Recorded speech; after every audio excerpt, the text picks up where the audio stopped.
Como fazer resplandecer o rosto jovem da igreja? Como a igreja pode ser jovem e como trazer os jovens para a igreja? Existe um requisito extremamente necessário. É olhar para o Senhor, se encontrar com o Senhor, olhar para a sua miséria e o seu pecado, pedir perdão, sabendo que vai ser perdoado, o perdão que renova, que restaura, que cura, que liberta. Vamos ver juntos.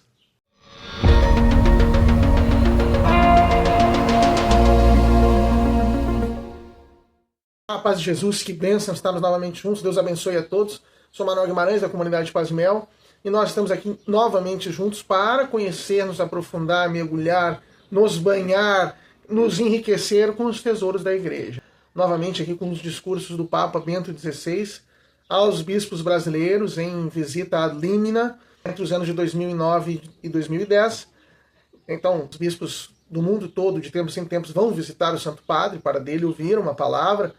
E isso aconteceu com os bispos brasileiros entre 2009 e 2010, foram até o Papa Bento XVI, e nós estamos repercutindo aqui. E hoje vamos meditar o discurso do encontro que aconteceu no dia 25 de setembro de 2010.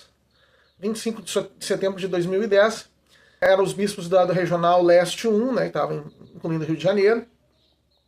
A saudação quem faz ao Papa é Dom Rafael Cifuentes, e o Santo Padre responde e agradece as palavras. Ele vai falar sobre a preocupação dele com os jovens e a necessidade de perdão, mas do perdão de Deus, de nós reconhecermos o pecado e nos arrependermos. É com isso que se perde muitas vocações, muitas pessoas dentro da igreja. Diz então o Papa Bento: sim, amados irmãos, o fulgor de Deus invade todo dia o vosso ser e vida, à semelhança de Moisés. Está fazendo uma referência a Moisés, que ia na tenda, se encontrava, olhava de face a face com o Senhor e saía de lá brilhando, com o rosto brilhando. E mais do que ele, mais do que Moisés, pois agora todos nós refletimos a glória do Senhor, segundo esta imagem somos transformados de glória em glória pelo Espírito do Senhor. 2 Coríntios 3:18. Assim sentiam os padres conciliares, os padres que estavam no Concílio Vaticano II, quando no fim do Vaticano II apresentam a igreja nesses termos, aspas, rica de um longo passado sempre vivo, caminhando para a perfeição humana no tempo e para os destinos últimos da história e da vida. Ela é a verdadeira juventude do mundo. Olhai e encontrareis nela o rosto de Cristo, o verdadeiro herói, humilde e sábio, profeta da verdade e do amor, o companheiro e amigo dos jovens. Então, mensagem do concílio à humanidade, aos jovens. Deixando transparecer o rosto de Cristo, a igreja é a juventude do mundo. Segue então o Papa Bento, mas será muito difícil convencer alguém disso mesmo, se não se vê nela a geração jovem de hoje, se não se vê na igreja a geração jovem de hoje, ou seja, se os jovens de hoje também não forem a face da igreja. Por isso, como certamente vos destes conta, um tema habitual nos meus colóquios convosco é a situação dos jovens na respectiva diocese. Confiado na providência divina, que amorosamente preside os destinos da história, não cessando de preparar os tempos futuros, apraz-me ver raiar o dia de amanhã nos jovens de hoje. Já o venerável Papa João Paulo II, vendo Roma tornar-se jovem com os jovens no ano 2000, saudou-os como as sentinelas do amanhã. Carta Apostólica Novo Milênio, depois a homilia na vigília de oração da 15ª Jornada Mundial de Juventude no ano 2000. Com a tarefa de despertar os seus irmãos para se fazerem ao largo no vasto oceano do terceiro milênio. E a comprová-lo, para além do mais, aflui à memória a imagem das longas filas de jovens que esperavam para se confessar no circo máximo e que voltavam a dar muitos sacerdotes a confiança no sacramento da penitência. Então, Papa Bento está falando de como, na Jornada Mundial da Juventude, era destacada a importância do sacramento da penitência, da Santa Confissão. Aí ele vai dizer: como bem sabeis, amados pastores, o núcleo da crise espiritual do nosso tempo tem as suas raízes no obscurecimento da graça do perdão. Que nós perdemos de vista a graça de sermos perdoados por Deus. As pessoas deixaram de ver isso, por isso a crise na igreja. Quando o perdão, não é reconhecido como real e eficaz, o perdão de Deus é real e ele é eficaz.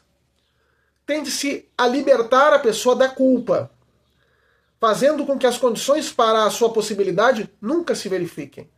Na verdade, se quer libertar do sentimento de culpa. Me lembro sempre do padre Raniero Cantalamessa, o cardeal Raniero Cantalamessa, dizendo isso, né? A psicologia moderna deixou de querer extirpar a culpa para extirpar o sentimento de culpa. Pode ser bom, mas nunca vai acontecer sozinho se nós não extirparmos também a culpa, fazendo com que as condições para a sua possibilidade nunca se verifiquem. Mas no seu íntimo, as pessoas assim, libertadas, dizendo que não existe culpa, não existe pecado, não existe mal, sabem que isso não é verdade, e que o pecado existe e que elas mesmas são pecadoras. E embora algumas linhas da psicologia sintam grande dificuldade em admitir que entre os sentidos da culpa possa haver também os devidos a uma culpa verdadeira. Quem não for tão frio, que não prove sentimentos de culpa, nem sequer quando deve, procure por todos os meios recuperá-los, porque no ordenamento espiritual são necessários para a saúde da alma. O sentimento de culpa pelas culpas verdadeiras, pelos pecados verdadeiros, é uma coisa boa para a saúde da alma. Uma pessoa que não consegue ver os próprios pecados, as próprias culpas, os próprios males, ela não é saudável espiritualmente. Ela está mal e essa doença espiritual vai se manifestar.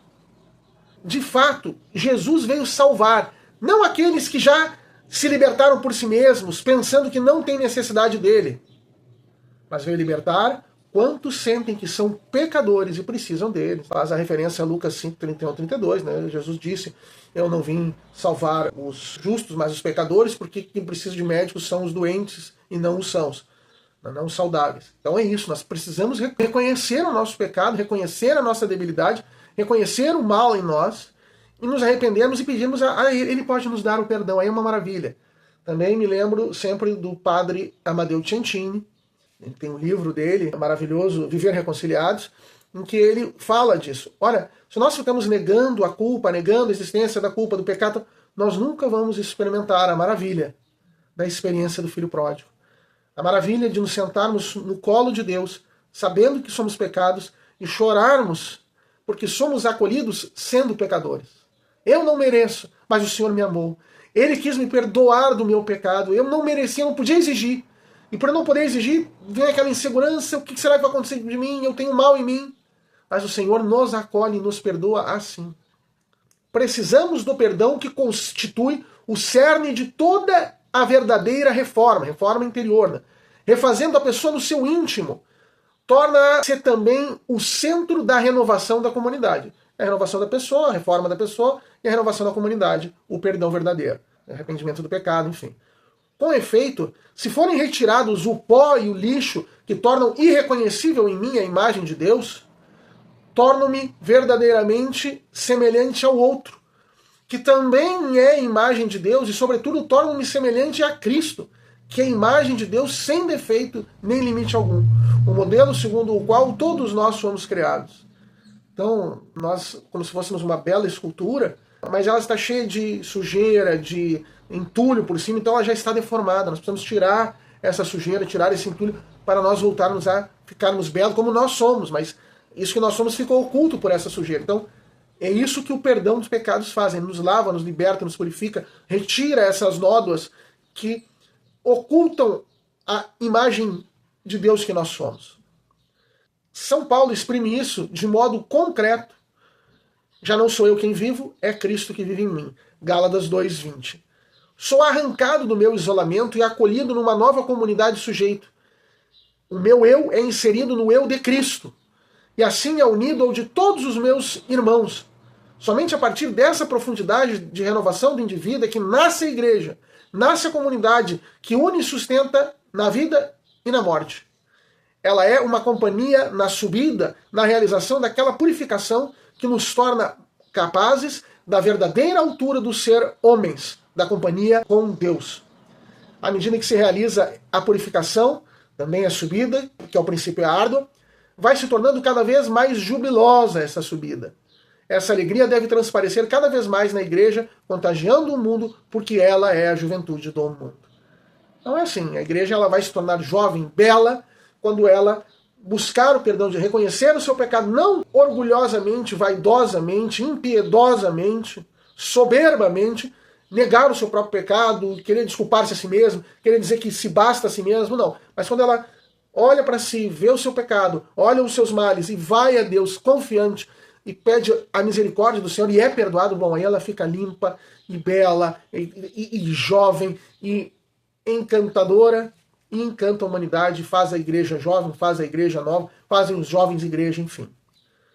Venerados irmãos, uma tal obra não pode ser realizada com as nossas forças. Nenhum de nós é forte para fazer essa renovação da igreja. Mas são necessárias luz e graça que provém do Espírito de Deus e agem no íntimo dos corações e das consciências. Então, é isso. Temos que clamar o Espírito Santo, pedir a Deus, ao Espírito Santo que nos ajude. Isso os bispos, isso os padres, isso os leigos, isso os religiosos, isso todos nós. Essa renovação da igreja, claro, quem está falando para os bispos, então é extremamente válido para os bispos, mas aqueles que não são bispos têm que ouvir isso como se fosse para si também. Eu, como leigo, tenho que ouvir isso como se fosse para mim. Um presbítero, um padre, tem que ouvir como se fosse para ele. Um religioso, uma religiosa, tem que ouvir como se fosse para ele. É para mim. Não, eu tenho que clamar o Espírito Santo, senão eu não consigo fazer essa renovação, senão eu não consigo olhar para o pecado em mim, pedir perdão para Deus e buscar essa renovação tão necessária. Que elas vos amparem, a vós e as vossas dioceses, na formação das mentes e dos corações. Levai a minha saudação afetuosa do Papa, né, aos vossos jovens, aos animadores, sacerdotais, religiosos e laicais. Ergam o olhar para a Imaculada Conceição, Nossa Senhora Aparecida, padroeira do Brasil, a cuja proteção vos entrego e de coração concedo-vos extensiva aos vossos fiéis diocesanos a bênção apostólica. Assim o Papa abençoa os bispos, levando na bênção dos bispos a bênção para todas as pessoas da diocese. Amém. Grande verdade, grande remédio para nós. Clamarmos o Espírito Santo para que nós possamos olhar os nossos pecados, olhar para nós mesmos, vermos que nós somos pecadores e nos voltarmos para o Senhor, pedirmos perdão. E recebendo a graça do perdão, a misericórdia, sermos renovados, temos novas forças, retomarmos a imagem do Senhor, uma jovialidade desconhecida. Assim seja para todos nós. Se você gostou, curta, compartilhe, divulgue, se inscreva no canal, comente, conheça as nossas outras séries também, as aparições marianas, as aparições de Nossa Senhora, e também a busca do verdadeiro bem. O ser humano que busca o verdadeiro bem, mas encontra tantos males, como se direcionar mesmo para o verdadeiro bem. Deus abençoe a todos, até a próxima, e volte ao nosso canal.